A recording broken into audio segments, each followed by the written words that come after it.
চট্টগ্রাম নগরীতে একটি ইন্টারনেট সেবাদানকারী প্রতিষ্ঠানে সশস্ত্র হামলা, ভাঙচুর ও লুটপাটের ঘটনায় জড়িত ৮ জনকে গ্রেফতার করেছে পুলিশ। মঙ্গলবার রাত থেকে বুধবার পর্যন্ত নগরী ও জেলার বিভিন্ন স্থানে সাঁড়াশি অভিযান চালিয়ে তাদের গ্রেফতার করা হয়। তবে হামলার মূল পরিকল্পনা করে ও চাঁদা দাবির অভিযোগে অভিযুক্ত শীর্ষ সন্ত্রাসী মোবারক হোসেন ইমন ওরফে ডেভিড ইমন এখনও পলাতক রয়েছে। তাকে গ্রেফতারে পুলিশের অভিযান অব্যাহত রয়েছে। বুধবার দুপুরে আয়োজিত এক সংবাদ সম্মেলনে চট্টগ্রাম মেট্রোপলিটন পুলিশের সিএমপি অতিরিক্ত police commissioner crime Faisal Ahmed এসব তথ্য জানান। তিনি বলেন, স্থানীয় সোর্স ও গোয়েন্দা তথ্যের ভিত্তিতে অভিযান পরিচালনা করে হামলার সঙ্গে জড়িতদের শনাক্ত ও গ্রেফতার করা হয়েছে।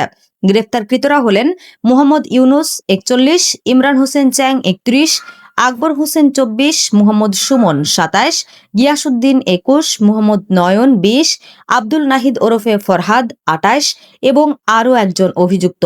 পুলিশ জানায়, গ্রেফতারকৃত ইউনুসের বিরুদ্ধে মাদক, চাঁদাবাজি ও মানব পাচার সহ ৫টি মামলা রয়েছে। অপরদিকে ইমরান হোসেন চ্যাংয়ের বিরুদ্ধে চাঁদাবাজি, মারামারি সহ ১ ডজন মামলা রয়েছে। ঘটনার বিস্তারিত তথ্য উদ্ঘাটনে তাদের রিমান্ডে এনে জিজ্ঞাসাবাদ করা হবে।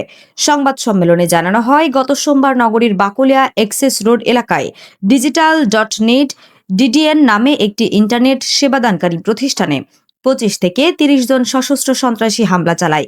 হামলার সময় তারা প্রতিষ্ঠানে ব্যাপক ভাঙচুর ও তছনছ করে এবং কর্মকর্তা কর্মচারীদের বেতনের জন্য সংরক্ষিত প্রায় ৩৫ লাখ টাকা লুট করে নিয়ে যায়। পুলিশের তথ্য অনুযায়ী পলাতক শীর্ষ সন্ত্রাসী সাজ্জাদ আলী খানের অনুসারী মোবারক হোসেন ইমন ওরফে ডেভিড ইমন হামলার আগে প্রতিষ্ঠানটির মালিক আদিল বিন মামুনের কাছে এককালীন ২ কোটি টাকা এবং প্রতি মাসে ১০ লাখ টাকা চাঁদা দাবি করেন। এজন্য তিনি ২ দিনের সময়সীমাও বেঁধে দেন। নির্ধারিত সময় শেষ হবার পরই প্রতিষ্ঠানটিতে সশস্ত্র হামলা ও লুটপাটের ঘটনা ঘটে।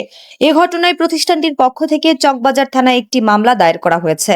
পুলিশ জানিয়েছে, পলাতক ডেভিড ইমনকে গ্রেফতার এবং ঘটনার সঙ্গে জড়িত অন্যদের শনাক্ত করতে অভিযান অব্যাহত রয়েছে।